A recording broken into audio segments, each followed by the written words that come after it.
আচ্ছা, তোমরা কি ভাবো দাদা বৌদিতে শুধু চিকেন বিরিয়ানি, মাটন বিরিয়ানি এইসবই পাওয়া যায়? আজ কিন্তু তোমাদের এই ধারণাটা আমি ভুল প্রমাণ করেই ছাড়বো।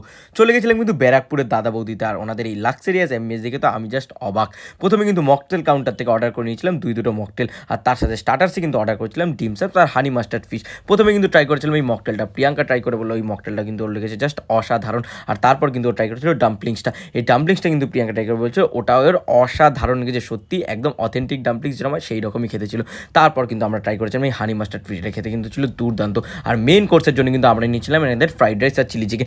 মিক্সড ফ্রাইড রাইস কিন্তু এখান থেকে আমরা নিয়েছিলাম, আর এনাদের মিক্সড ফ্রাইড রাইসের নাম কিন্তু আমি অনেক শুনেছি। তার সাথে সাথে কিন্তু নিয়ে নিয়েছিলাম আমরা চিলি চিকেন, আর চিলি চিকেনটা ওনারা কিন্তু 8 পিস সার্ভ করেন এনারা। প্রথমে কিন্তু প্রিয়াঙ্কা ট্রাই করেছিল এই ফ্রাইড রাইসটা ট্রাই করে ওর জাস্ট লেগেছে অসাধারণ। চিকেন, মাটন, চিংড়ি সব কিন্তু ভরে ভরে দেওয়া ছিল এটার মধ্যে। আর দেখতে পাচ্ছ চিকেনটা কত ফ্রেশ আর কতটা সফট। আর সব কথা শেষ কথা, এনাদের বিরিয়ানি যেরকম অসাধারণ, চাইনিজটা কিন্তু একদম অসাধারণই। আর লাস্টে কিন্তু আমরা ট্রাই করেছিলাম এনাদের দিয়ে ফিরনিটা, যেটা খেতে